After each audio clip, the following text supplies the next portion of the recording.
les invito a que lo cantemos juntos. Vamos a entonar Gracias Cristo, ¿okay? Ese himno que ya conocemos, ¿de acuerdo?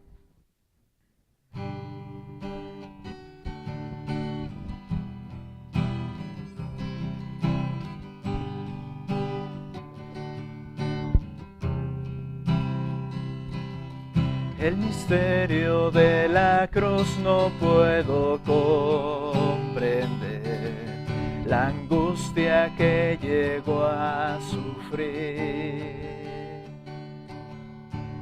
El perfecto Dios su Hijo entregó, la copa amarga Él bebió por mí.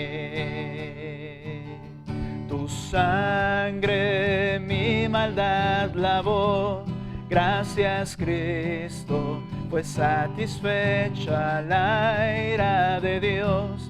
Gracias Cristo, tu enemigo fui, y hoy me siento a tu mesa. Gracias Cristo.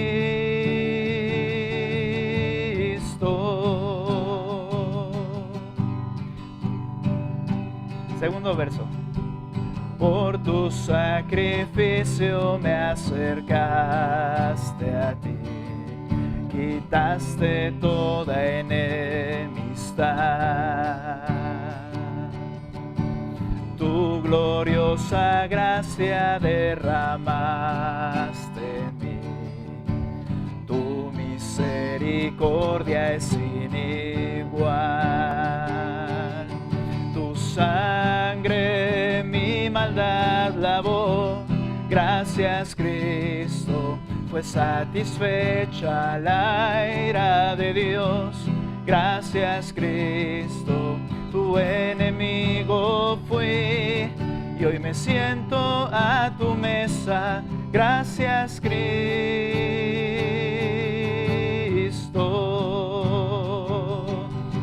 amante de mi ser, quiero vivir por ti, amante de mi ser, quiero vivir por ti, amante de mi ser, quiero vivir por ti. Tu sangre mi maldad lavó, gracias Cristo, pues satisfecha la ira de Dios. Gracias Cristo, tu enemigo fui, y hoy me siento a tu mesa. Gracias Cristo.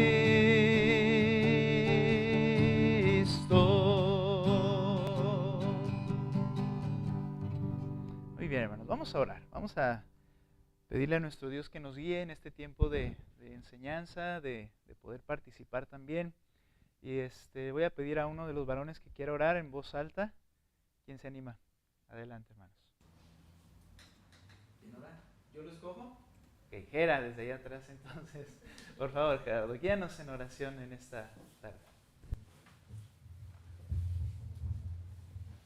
Padre, te damos gracias por este día y por este momento en el que vamos a aprender más de ti, más de lo que tú demandas. Padre, gracias por cada uno de nosotros. Que se haga tu voluntad, no la nuestra, Padre. Danos gracia para hacer lo que tú mandas, Dios. Te doy gracias en nombre de Cristo Jesús. Amén. Amén. Amén. Gracias, Señor.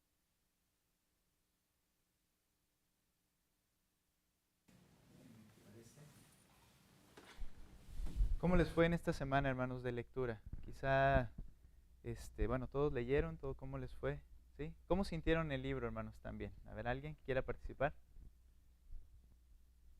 ¿Algún comentario? Bueno, ahorita escuchaba comentarios mientras llegamos, ¿verdad? Pero ya ahorita ya no. Platicábamos, perdón. Bueno, se nos hizo muy bueno y muy práctico también. Muy, como más simple o será que ya entendemos más cosas? No sé. Pero sí también las tareas y las preguntas y todo eso son sencillas. Qué bueno, gracias. Manuel, Sí, algo parecido. Le comentaba ahorita a Marco, a Jorge, a los muchachos que está muy digerible, se entiende muy bien, muy enfocado, y un lenguaje sencillo. Le comentaba también que el libro anterior a mí en lo personal sí se me hizo un poco más complicado que ¿no? Como decía Marco, había que regresar a leer algunos párrafos nuevamente para entenderlo un poco mejor y ¿no? Ha sido... Sí, hermano. Aparte de la edad, ¿no? También. ¿Parte bien? Aparte de la edad también. Sí, nos va a ser de mucha ayuda como apoyo, ¿verdad? Al leerlo y poder meditar. Y solamente aclarar, hermano, recuerde, cuando viene la siguiente quincena, la siguiente reunión, el cuarto lunes del mes, pues hay que leer la siguiente semana, ¿de acuerdo? Yo había sugerido por ahí una lectura brincada, ¿verdad? Cada tercer día, pero por ahí por las fechas puede que falte alguno de los días, entonces pues el propósito es que para ese próximo lunes tengamos la lectura de toda la semana, hermanos, ¿de acuerdo?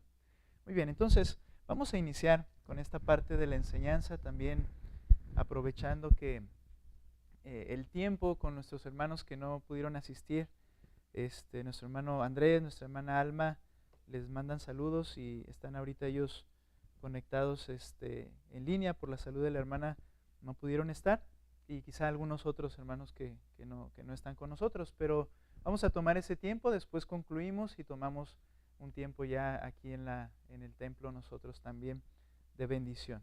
Entonces vamos a iniciar, hermanos, vamos a comenzar y le invito a que vaya conmigo a Romanos capítulo 11.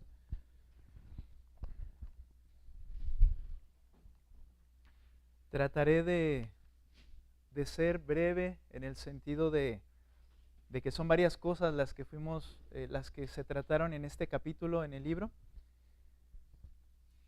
Recordarles que estamos viendo el matrimonio que agrada a Dios, cómo vivir el evangelio hasta que la muerte nos separe. Ese es el libro que estamos teniendo como base y como guía.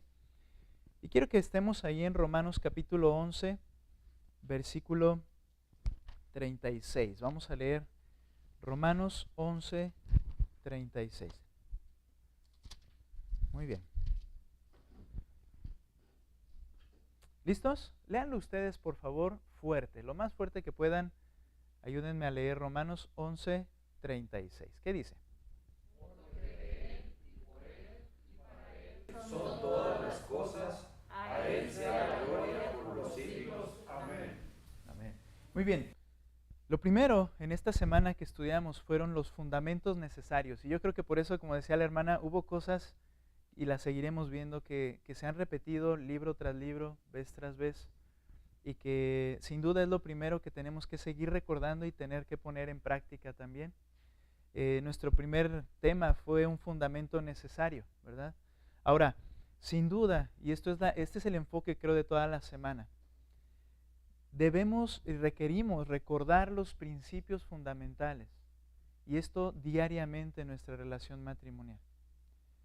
Estos principios fundamentales se encuentran en la verdad del Evangelio.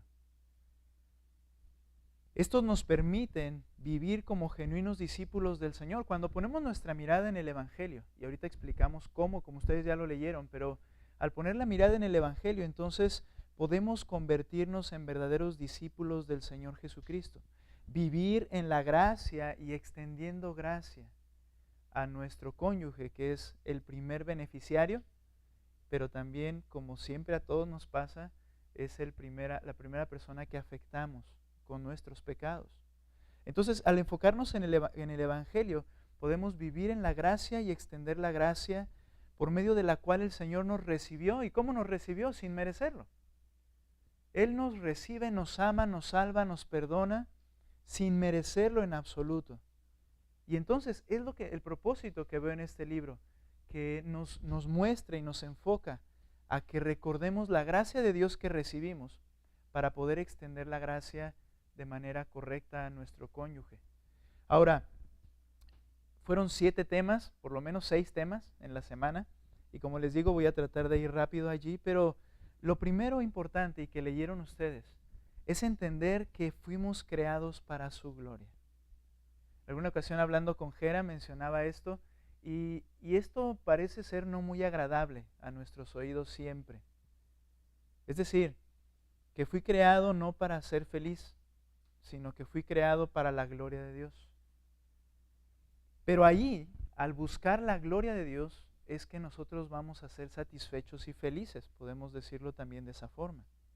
Ahora, ¿qué significa vivir para la gloria de Dios? Bueno, en primer lugar, entender que fui creado para reflejar la gloria de Dios y hacer lo que le complace a Dios. Este texto que leíamos ahorita dice, porque por Él, para Él, por Él, de Él, porque de Él, por Él y para Él son todas las cosas, a Él sea la gloria por los siglos. Amén. Fuimos creados y el matrimonio fue diseñado en primer lugar para reflejar la gloria de Dios. ¿Y cómo se logra esto? Haciendo lo que a Él le complace. No lo que a mí muchas veces, en mi carne pecaminosa, me complace. Encuentro mi propósito, y esto significa vivir para su gloria, encuentro mi propósito y satisfacción en cumplir la voluntad de Dios, amándole a Él y viviendo para servir a los demás como Cristo nos sirvió a nosotros.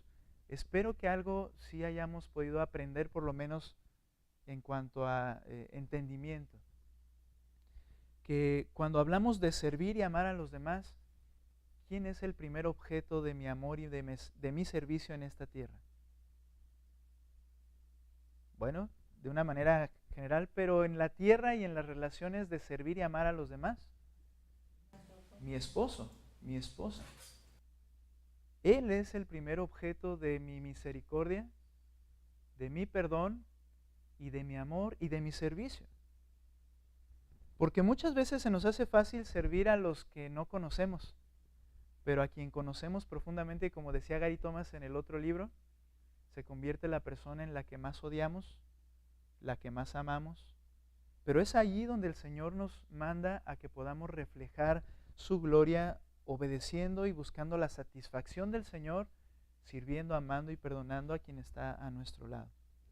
Ahora, el matrimonio entonces no fue creado, como decía el libro, para alcanzar la satisfacción individual, sino para reflejar el evangelio del amor de Cristo por su pueblo. Cuando nos casamos, y ya lo hablamos esto en algún momento, teníamos ciertas expectativas. Nos sentíamos gozosos porque veíamos a nuestra esposa y la felicidad de que, o el gozo y la esperanza de que esa persona me iba a hacer feliz. Y este es un grave error.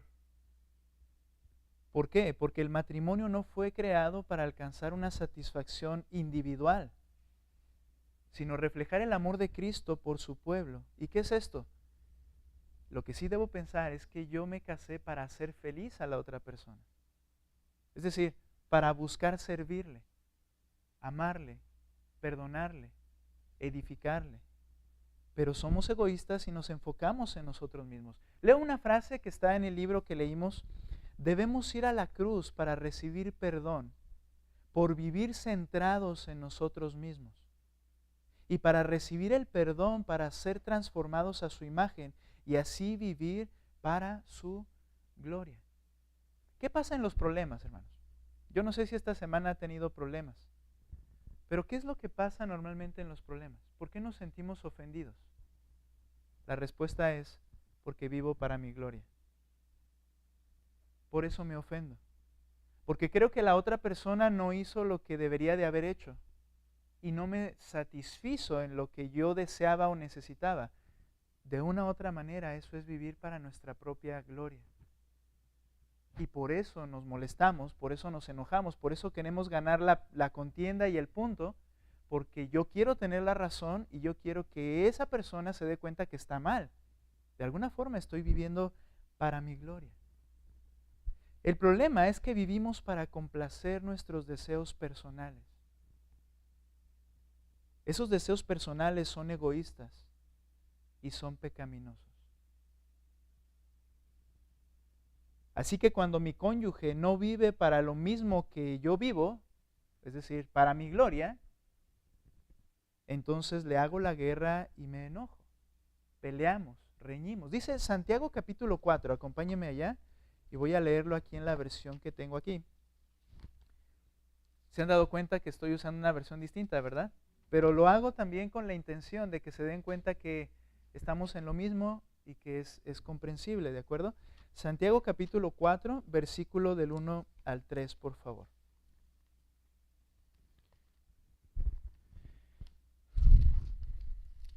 Santiago 4, del 1 al 3. Dice, ¿de dónde vienen las guerras y los conflictos entre ustedes?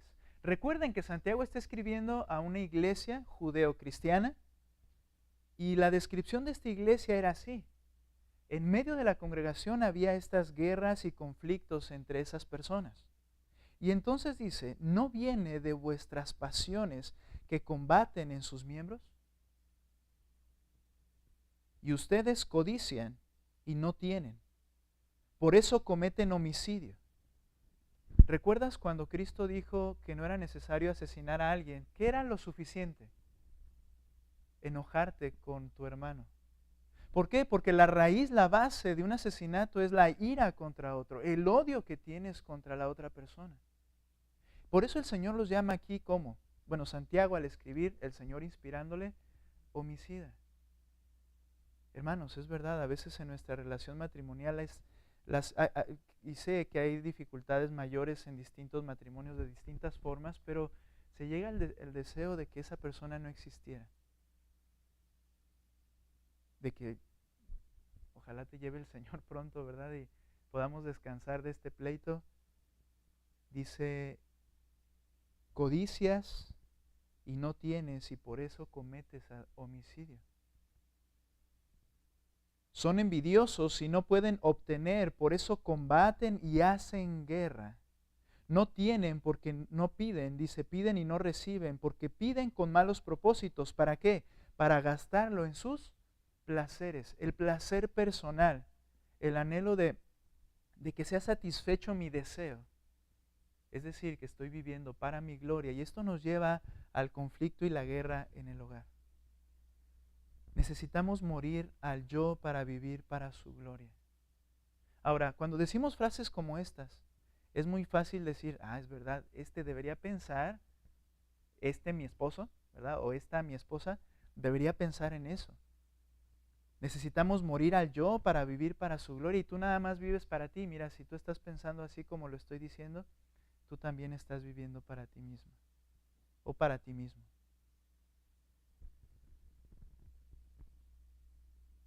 Morir al yo implica que cuando hay una situación de disgusto, de desavenencia, como dice la Escritura, entre nosotros dos, yo debo analizar de verdad, sinceramente, y pensar, ¿estoy buscando mi satisfacción? ¿O estoy buscando la gloria de Dios? ¿Qué es lo que busco? ¿Qué es lo que me preocupa en este punto? Algunas preguntas que hubo de análisis y quiero pedir participación de ustedes. Piensa en áreas específicas de tu matrimonio en las que estás viviendo para tu gloria y no para la gloria de Dios. ¿Alguien quisiera participar, hermanos o hermanas? Piensa en áreas específicas de tu matrimonio en las que estás viviendo para tu gloria y no para la gloria de Dios. ¿Alguien? Sé que hicieron sus anotaciones, pero creo que es muy claro, ¿no? La pregunta. ¿Hay alguna idea en sus corazones que quieran compartir? ¿Alguna parte en la que piensen, merezco ser feliz en? ¿Alguien participa?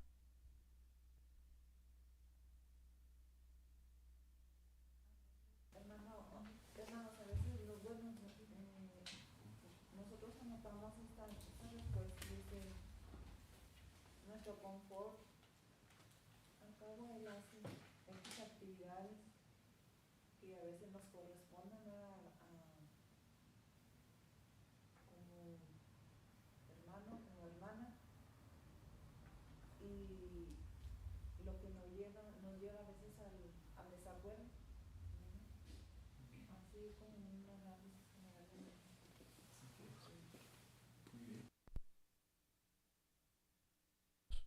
consideramos que merecemos ser felices y si no estoy siendo feliz viene el conflicto. Ahora, dice otra pregunta aquí, ¿estás convencido de que Dios te creó para su gloria?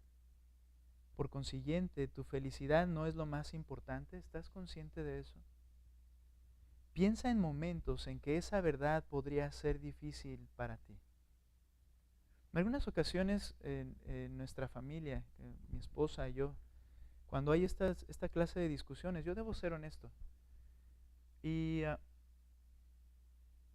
la molestia por el cual surgen los problemas o los problemas crecen, en realidad es porque creo que no me merezco lo que me están dando, el trato que me están dando, la respuesta que me están dando o la actitud que están teniendo conmigo, y creo que no merezco eso.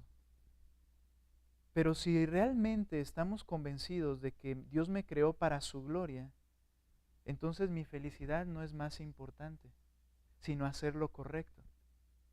Y en lugar de exigir mi felicidad a la otra persona, yo debo hacer lo correcto, que es lo que vamos a ver, cómo extender gracia a los demás. Pero yo siendo honesto, hermanos, lo que me molesta es que no me dan lo que creo que yo merezco. Y estoy hablando de mi relación con mi esposa. Y es muy probable que sea la dificultad que llega a tu vida. Te irritas, te enojas, no porque la gloria de Dios fue quebrantada o su santidad fue dañada, como el Señor se enojó en el templo, sino porque no merecía eso que tú me hiciste. Yo vivo para mi gloria o para la gloria de Dios. Ahora, la manera de vivir para su gloria es vivir, y este es el segundo día que vimos, en un constante arrepentimiento. Leo una frase literal del libro que tenemos. Dice, para que un matrimonio glorifique a Dios, ambas personas deben vivir una vida de constante arrepentimiento. Es decir, cada cónyuge debe tratar primero con su propio pecado. Cada cónyuge debemos tratar con nuestro propio pecado. En realidad buscamos glorificar a Dios cuando nos preocupamos de nuestro pecado personal, no del pecado del otro. Ahora, esto no quiere decir que no debemos exhortar como la Escritura lo está diciendo, pero a lo largo del libro, José Mercado, ¿sí dije el nombre bien? ¿Sí, verdad? Él nos habla acerca de ese pasaje en el que el Señor dice, tú quieres quitar la paja en el ojo de tu hermano, pero no ves la viga que hay en el tuyo. ¿Cuál era el énfasis del Señor? Trata con tu propio pecado en primer lugar. Primero ve tu propio pecado, y cuando tenemos esa preocupación es que en realidad estoy buscando glorificar a Dios. Pero cuando vemos el pecado de los demás, entonces estamos cegados, como esa imagen de aquel que tiene un tronco frente a sus narices. Estamos cegados en cuanto a nuestro propio pecado y estamos buscando nuestra propia gloria, no la de Dios.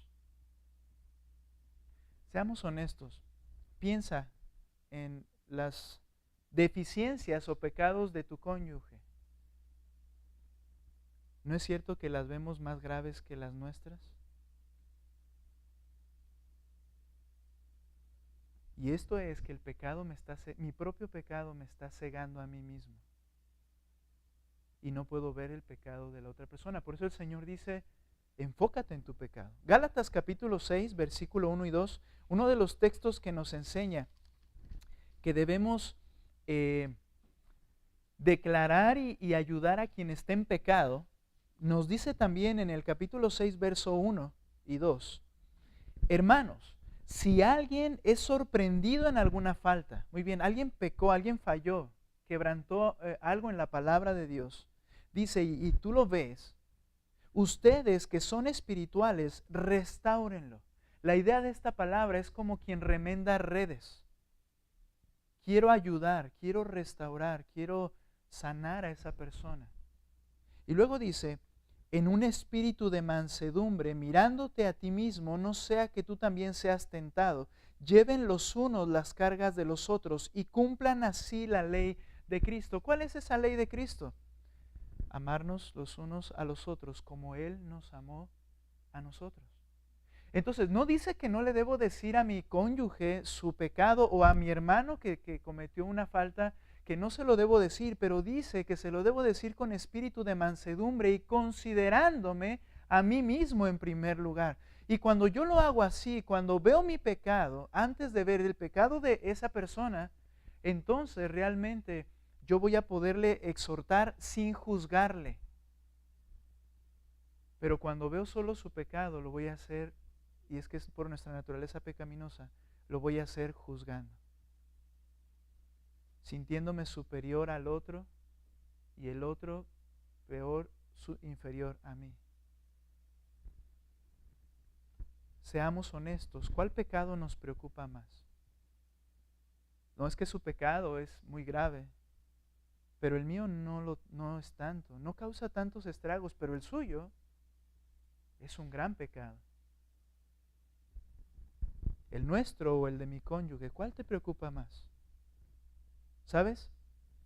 Si Cristo sufrió un castigo incomparable por mi pecado, y esto es algo que podemos declarar todos los que somos creyentes, los que hemos venido y entendido el Evangelio, si podemos declarar que Cristo sufrió un castigo incomparable por mi pecado, entonces mi pecado debe ser grave.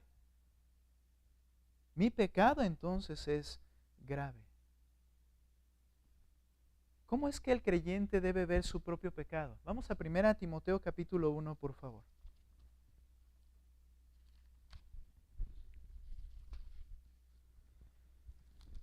1 Timoteo 1, 15. Vean cómo Pablo vio su propio pecado. Palabra fiel y digna de ser aceptado por todos, que Cristo Jesús vino al mundo para salvar a los pecadores, entre los cuales yo soy el primero. ¿Estaba exagerando? No. Estaba viendo su propio pecado y lo consideraba sumamente pecaminoso, y él dice, mi pecado, yo soy el primer gran pecador, pero Cristo vino para salvarme. ¿Cómo es que el creyente debe ver su propio pecado? Así como Pablo lo ve. Vean lo que sigue diciendo. Versículo 16. Sin embargo, por esto hallé misericordia, para que en mí, como el primero, Jesucristo demostrara toda su paciencia, como un ejemplo para los que habrían de creer en Él para vida eterna. Es decir, cuando Pablo ve su pecado y lo ve tan pecaminoso, él ve, al ver su pecado realmente pecaminoso, él entonces ve la gracia de Dios realmente magnífica para con él. Su misericordia tan grande para con él.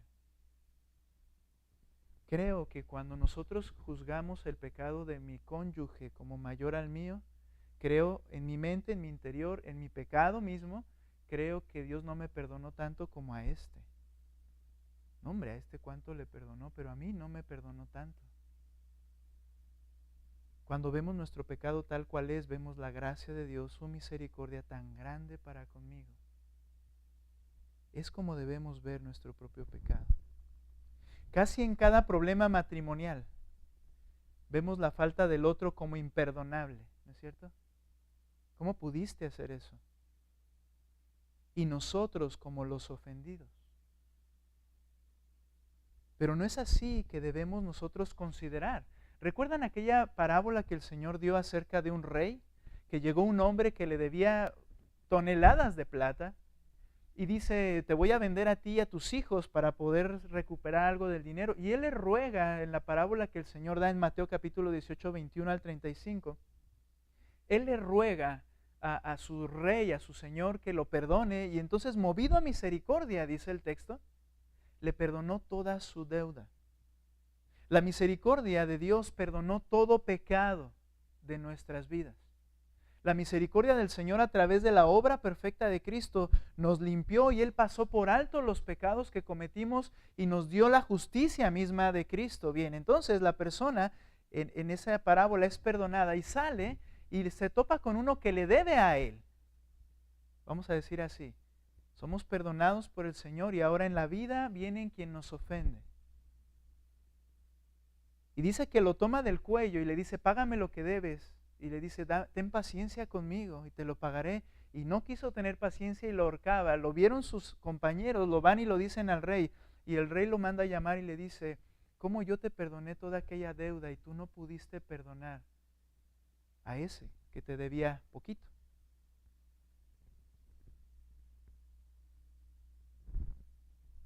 ¿Entiendes? Dice una pregunta de reflexión. ¿Entiendes que tu pecado contra Dios es mayor que cualquier pecado que cometan contra ti? Si entendemos eso, entonces podremos de una mejor manera extender misericordia y gracia para con los demás.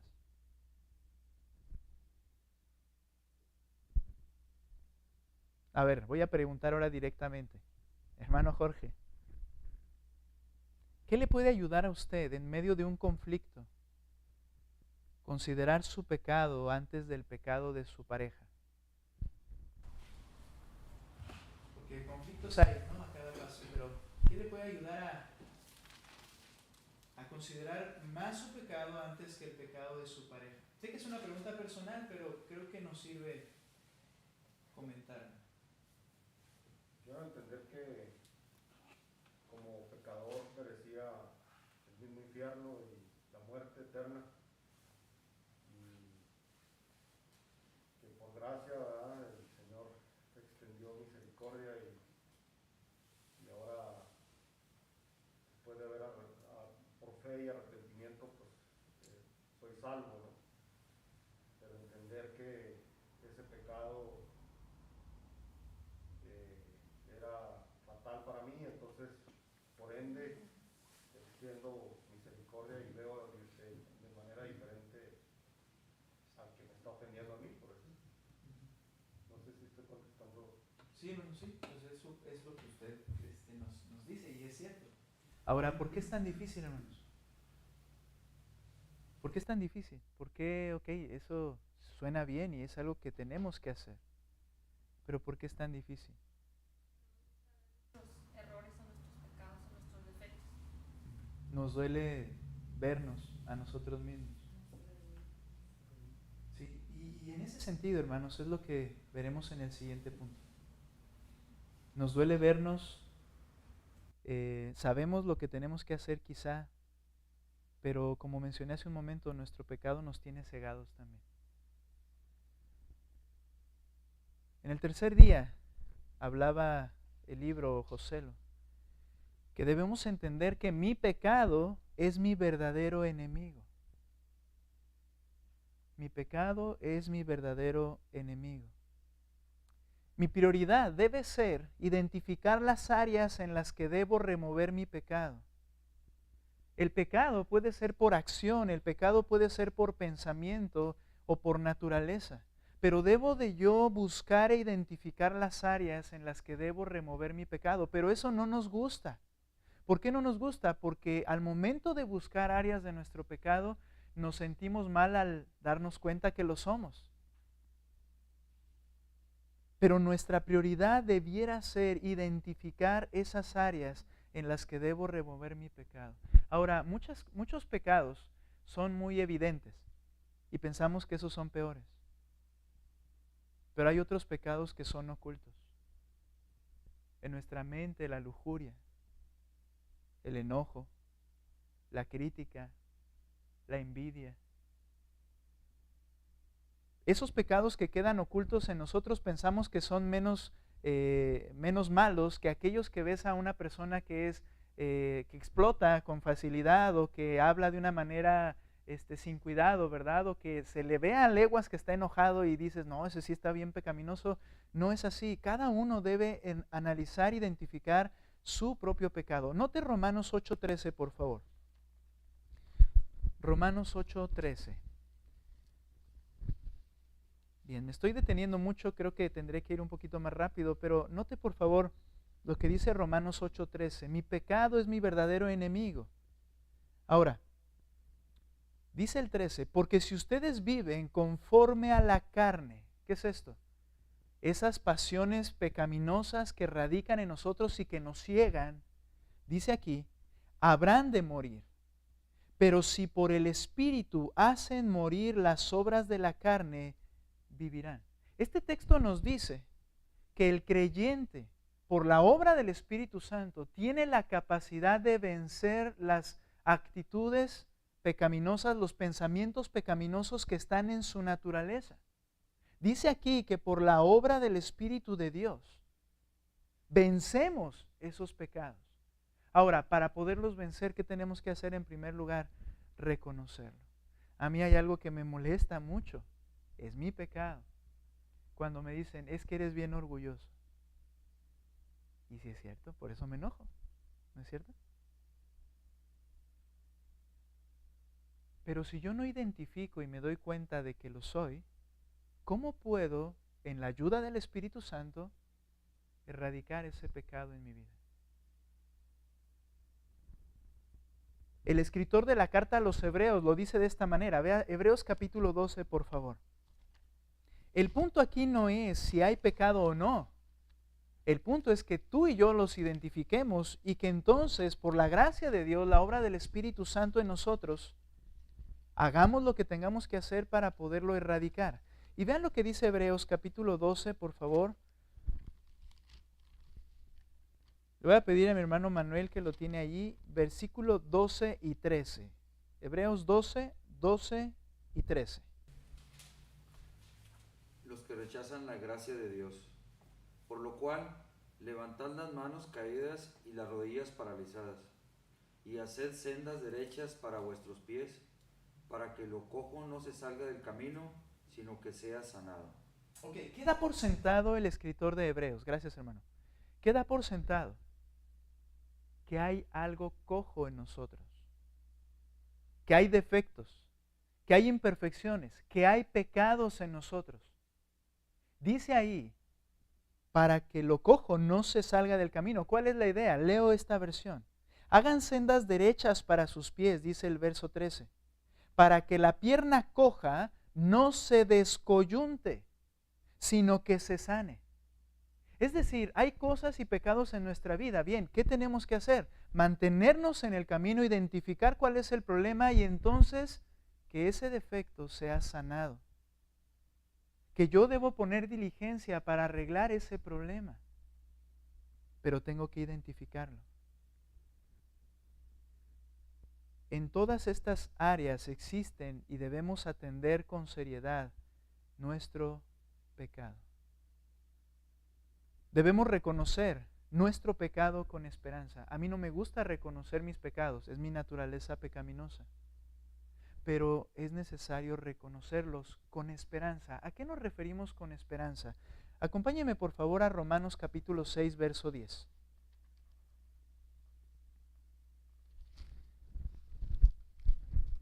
Romanos 6, 10.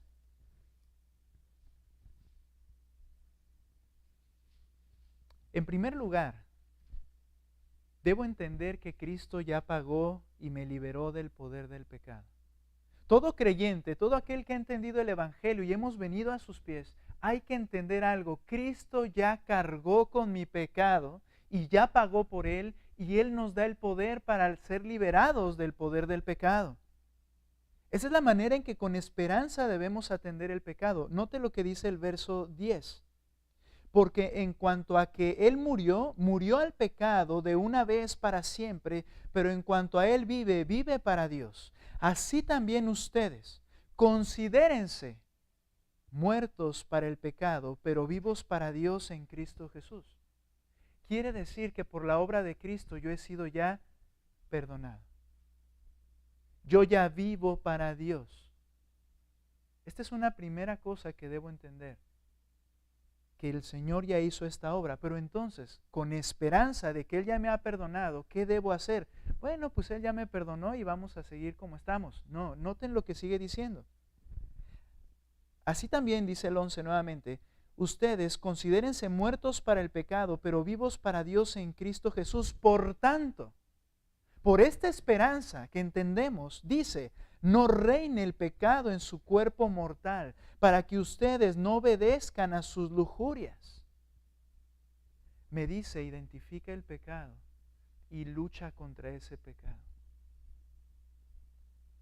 No permitas que siga gobernándote a ti. En otras palabras, no dejes que te siga controlando. porque Él ya murió y resucitó para liberarme del poder del pecado. ¿Qué quiere decir esto? Que ahora podemos nosotros comenzar a erradicar con efectividad los pecados que hay en nuestra vida, pero hay que reconocerlos. Decía Gary Thomas, recordando el otro libro, que el mejor espejo es nuestro cónyuge. Es el que me va a hacer ver muchas cosas.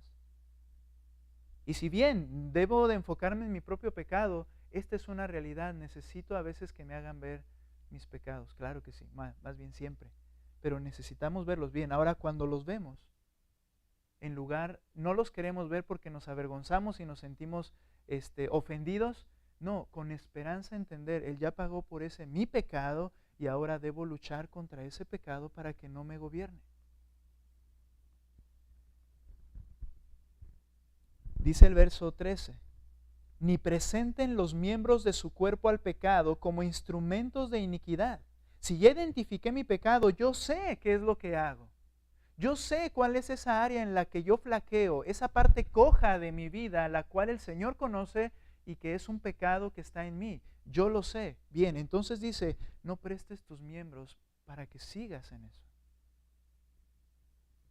Esto nos habla, hermanos, de que debemos nosotros pelear contra nuestro propio pecado, porque nuestro pecado es nuestro verdadero enemigo. Y no contra mi cónyuge. Veíamos en la lectura que el pecado es engañoso, es sutil, es cegador y corrompe sin darnos cuenta. Y leo literalmente, debemos decirnos, no estoy peleando contra mi cónyuge, estoy peleando contra mi pecado, porque al final mi deseo es vivir para la gloria de Dios. Decía Miguel Núñez, mira, cuando tú te enojas es porque hay algún ídolo que te han tocado.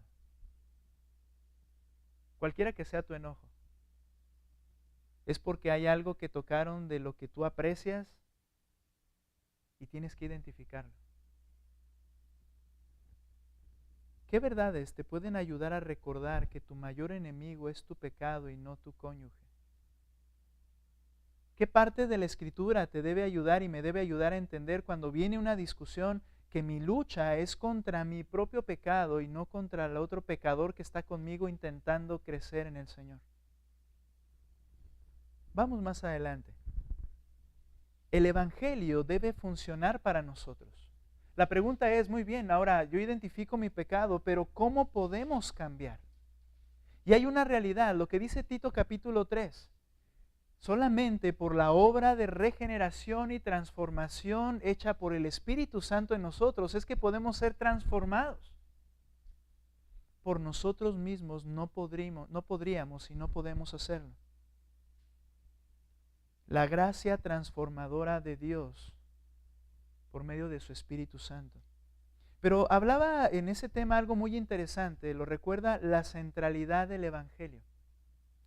Y él explicaba, no sé si se lo imaginó en su mente, que 3 círculos concéntricos, ¿verdad? Y que en el centro es el Evangelio mismo. Lo que explicaba el escritor es que en la vida del creyente el Evangelio es central. ¿Y a qué nos referimos con el Evangelio? La obra de Cristo, su encarnación, su vida perfecta, su muerte sustitutoria, fue sepultado y resucitó al tercer día y su venida en gloria. El Evangelio, eso es lo que anuncia. Bien, este debe ser central en nuestras vidas. Y entonces afecta nuestra identidad. ¿Por qué? Porque al momento de haber hecho esa obra el Señor, ahora a mí me ha regenerado, me ha transformado, me ha dado su Espíritu Santo por su Evangelio cuando lo creí. Pero no solo se queda ahí. Ahora lo que enfrentamos día a día tiene que ver con el Evangelio. ¿Por qué yo debo ser compasivo con mi esposa, por ejemplo?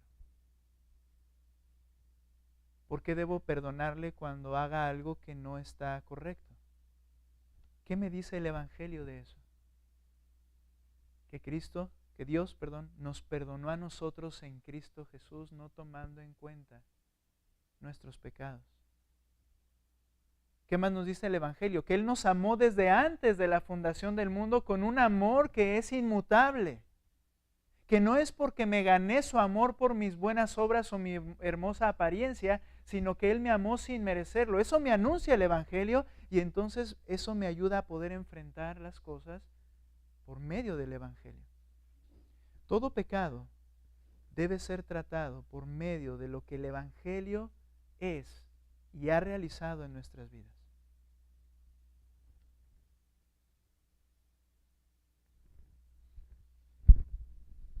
No sé cuánto llevamos, pero explicaba algo más, que hay imperativos e indicativos. ¿Lo recuerda? ¿Alguien nos quiere ayudar? ¿Qué entendió con esto? Imperativos e indicativos, ¿se acuerdan? A ver, ¿alguien? Fuerte. Pues ahí que el imperativo es lo que se debe y lo que no se debe hacer. Y el indicativo es prácticamente las razones que se tienen para hacer esa prohibición o esa obediencia. Ok, muy bien. Imperativo lo que se debe y no hacer. Indicativo, la razón. ¿Y cuál es la razón siempre? El Evangelio. Por lo que Cristo hizo, por los resultados de su obra, entonces nosotros debemos de hacer esto. Todo imperativo que el creyente debe seguir tiene su origen en el poder del Evangelio. No se trata de que nosotros nos esforcemos por nosotros mismos simplemente para poder ser mejores, porque entonces podríamos estar viviendo para nuestra gloria. Pero todo imperativo en la Escritura tiene su base en el Evangelio. Yo debo voltear y ver el Evangelio y encontrar una respuesta a por qué debo hacer esto en el Evangelio de Cristo. Eso es a lo que se refiere la centralidad del Evangelio. Explicaba él un ejemplo y lo recuerdo así, ¿verdad? Porque sé que es fácil de recordar. Que decía que cuando su esposa está ansiosa, preocupada, él no solamente le tiene que decir, tranquila, no te preocupes, sino que le tiene que decir por qué. ¿Qué dice el Evangelio? El Evangelio que nos enseña, ¿por qué no debo estar ansioso y preocupado? Si Cristo vino y murió para darte la salvación y todas las cosas, ¿por qué no piensas que Él te puede suplir esta área en la cual estás preocupada? Y el Evangelio toma la centralidad en la vida de la persona. ¿Por qué debo abandonar mi pecado? ¿Por qué debo perdonar 70 veces 7? ¿Por qué debo amar? El Evangelio es el centro. Y nuestra prioridad, para concluir, más o menos, nuestra prioridad es crecer en santidad. Dice el escritor, recuerden siempre que la meta no es ganar una pelea, sino es ser más como Cristo. Ahora, en esto, hermanos, aunque estamos hablando en una paridad en cuanto a que cada quien tiene que hacer lo suyo, sin duda, y es verdad, y es algo que pesa mucho, pero que es una realidad. Como esposos debemos ser líderes en esta área. Y nos cuesta, porque yo no sé si usted es así, tal vez ese es mi pecado nada más, pero somos más orgullosos en muchas áreas. Nosotros debiéramos ser los líderes en buscar la solución de un problema, en pedir perdón, en hablar del problema. Y el problema también es que en nuestra naturaleza como hombres, cuando hay un problema nos aislamos y nos callamos. Pero la realidad es que no se trata de ganar las peleas, sino de ser más parecidos a Cristo. Y aquí veíamos que debemos ser intencionales en el cultivo de la piedad en nuestras vidas. Pablo le dice a Timoteo, ejercítate para la piedad. Esto nos enseña que debemos nosotros poner un esfuerzo en ser más piadosos. Como dijo Pedro, añade a la fe virtud, a la virtud conocimiento, al conocimiento dominio propio, control a ti mismo, al dominio propio paciencia en momentos de dificultad, a la paciencia piedad, a la piedad afecto fraternal y al afecto fraternal amor, porque si estas cosas están en ustedes y abundan, no os dejarán estar ociosos ni sin fruto en cuanto a la salvación que nos ha sido dada. Esa ya fue de mi cosecha, pero habla de que tenemos que esforzarnos. Hermanos, nos gusta vivir en la comodidad espiritual.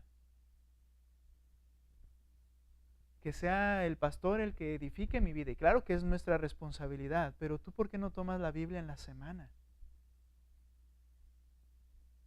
que el pastor ore por mí o que mis hermanos oren por mí, pero tú ¿cuánto tiempo tardas y tomas en orar por ti? ¿Cuánto tiempo tomas para hablarle a tu familia y ser la fuente de compartir las Escrituras? ¿De qué manera te estás esforzando en tu salvación que te ha sido dada en Cristo Jesús? La forma correcta de crecer en santificación es en base al esfuerzo y disciplina.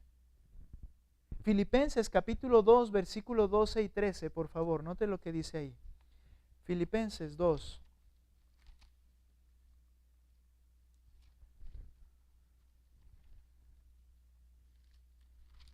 Me comentaba el hermano Andrés también, que ha sido de mucha bendición el libro también. Y hermanos, hay que esforzarnos. Va a haber cosas que nos van a estropear. Nos ha pasado a nosotros en la familia. Necesitamos esforzarnos. Ahora, note lo que dice Filipenses 2, 12 y 13. Así que, amados míos, tal como siempre han obedecido, no solo en mi presencia, sino ahora mucho más en mi ausencia. ¿Qué dice? Ocúpense en su salvación con temor y temblor, porque Dios es quien obra en ustedes tanto el querer como el querer por su buena voluntad o su buena intención. Vean qué hermoso, nos llama a esforzarnos. ¿Y quién es el que produce en nosotros un deseo cada vez más creciente para seguirlo haciendo? Es el Señor. Pero ¿notas que hay una participación doble? La mía en esforzarme, en crecer en la piedad, y el Señor produciendo en mí cada vez un más grande deseo de hacerlo. Necesitamos esforzarnos. Necesitamos tener intencionalidad diaria. Dice el escritor, tenemos que examinar nuestro corazón todos los días. Y con la ayuda del Espíritu Santo identificaremos nuestras tendencias pecaminosas. Y entonces podemos arrepentirnos, pedir la gracia al Señor para ser transformados. Y de verdad, hermanos, al enfocarnos en nuestro propio pecado, créame que va a ver a su cónyuge menos pecaminoso de lo que ahorita lo ve o lo que nos llegamos a ver, ¿verdad? El crecimiento en santidad es la voluntad de Dios. Al crecer en santidad, Dios es glorificado. Por ello, debemos esforzarnos en crecer en la santidad. Una pregunta: ¿puedes identificar si estás más activamente tratando de cambiar a tu cónyuge en lugar de trabajar en tu propia santificación? Mira, aunque la Escritura enseña que nosotros, como dijo Pablo, que me imiten a mí así como yo imito a Cristo, y queremos hacer las cosas para que los demás sean edificados viendo nuestro testimonio, hay un riesgo en esto, porque a veces hago las cosas para que el otro cambie. Y esa no es la motivación correcta. Hago las cosas porque vivo para la gloria de Dios, no para que el otro cambie. Si el otro no cambia, bueno, yo no podría hacer más. Claro que por la gracia del Señor dice que por su buena conducta los demás van a ver y van a ser tocados, pero esa no es la motivación. La motivación es la gloria de Dios, no cambiar a la otra persona. Y cerramos, ahora sí, con esta frase que dijo Calvino: el corazón es una máquina de crear ídolos. Y el escritor menciona, José Lo Mercado menciona, nuestro corazón está inclinado a adorar cosas que no son Dios.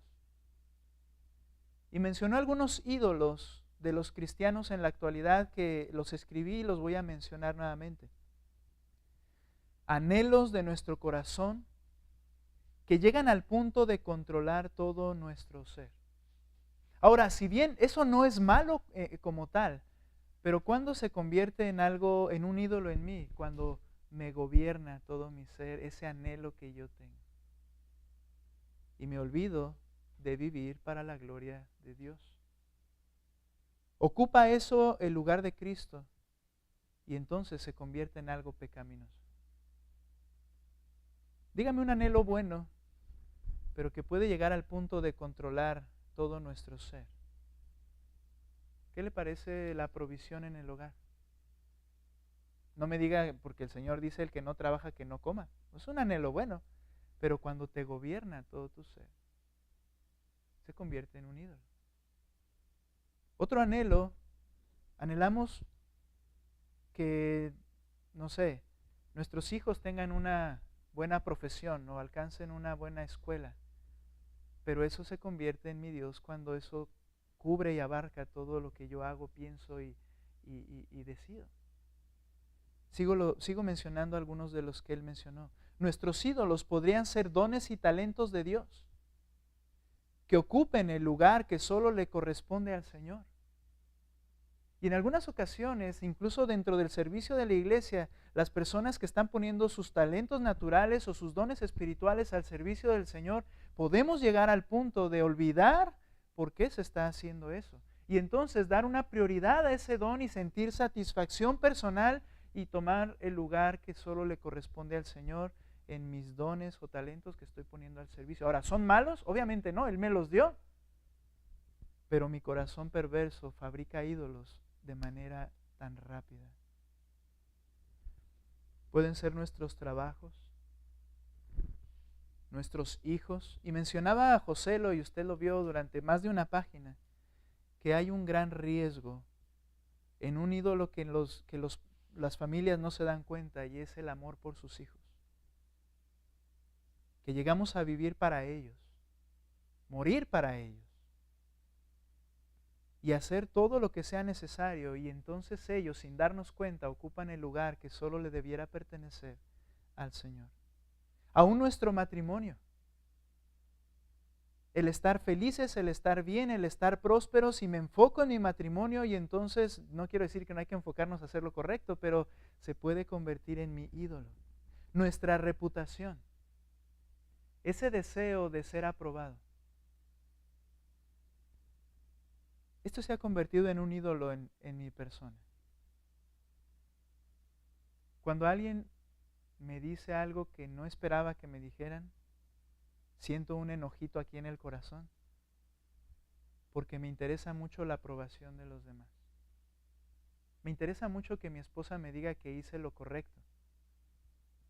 Me interesa mucho que ella pueda decir algo de mí que me sienta yo contento. ¿Sabes? El problema es que estoy dándole un valor a su aprobación que no es correcto. Porque si yo entiendo que en Cristo Él me ha salvado y Él me ha hecho su hijo, ¿qué aprobación necesito de alguien más?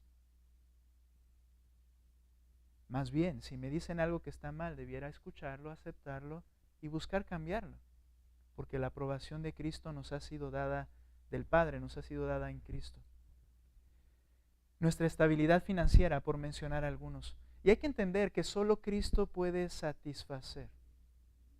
Nadie más y nada más. Termino con este texto, por favor. Hebreos capítulo 13, verso 5.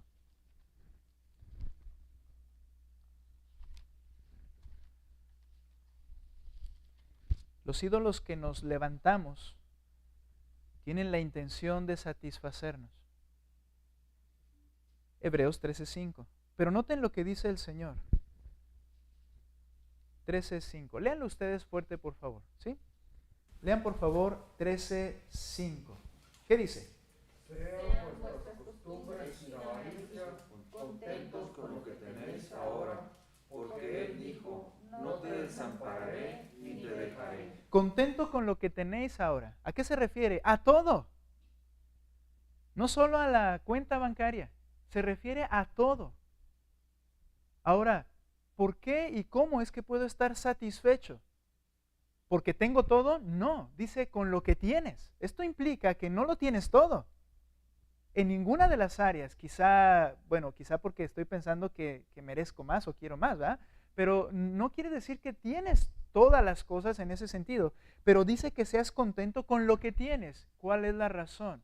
La satisfacción está en el Señor. Porque dice el versículo, lo leo en esta versión, sea el carácter de ustedes sin avaricia, contento con lo que tienen, porque Él mismo ha dicho, nunca te dejaré ni te desampararé, de manera que decimos confiadamente, el Señor es el que me ayuda, no temeré qué podrá hacerme el hombre. ¿En dónde encuentras la satisfacción?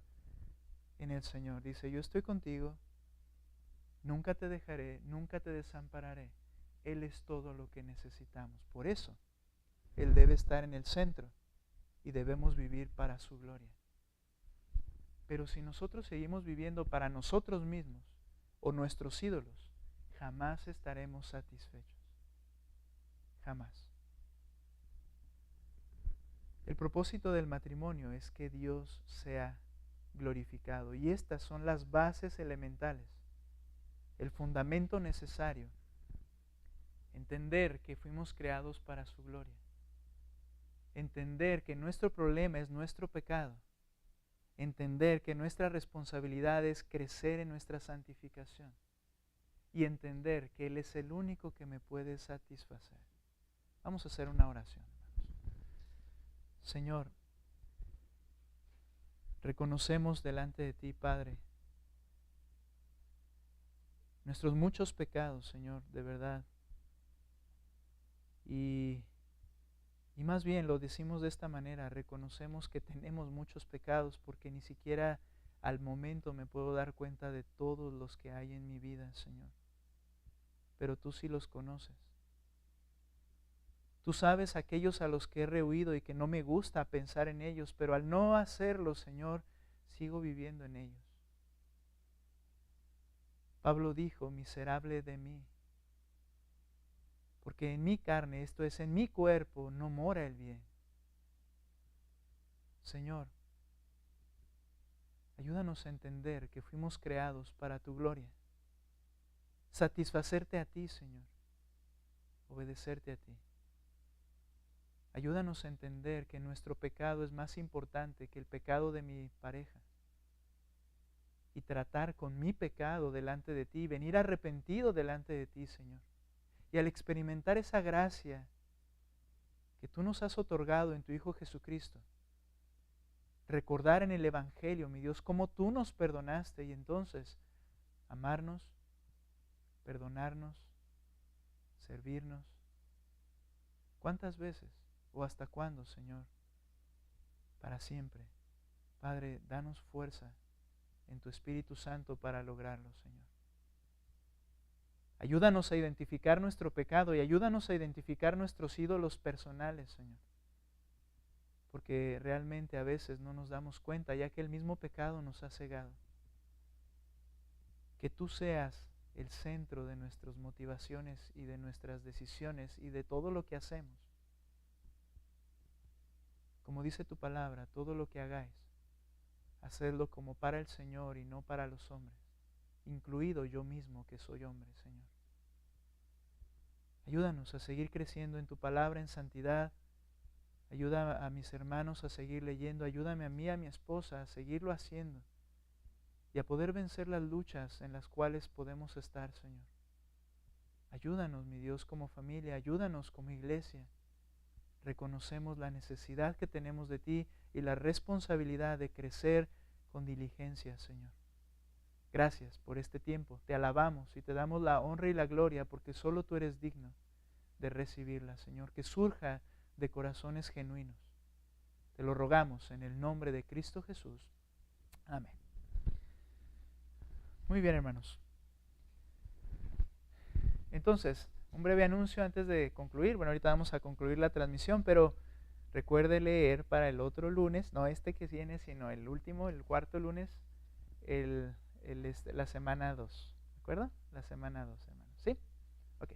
Entonces, bueno, vamos a despedir a nuestros hermanos que están allí, hermano Andrés, y no sé si alguien más está allí conectado, pero le mandan saludos, ¿verdad? ¿O no? Sí, ¿verdad? Que Dios les bendiga a todos, hermanos, y bueno, concluimos nosotros nuestra transmisión. Y hermanos, ahora sí,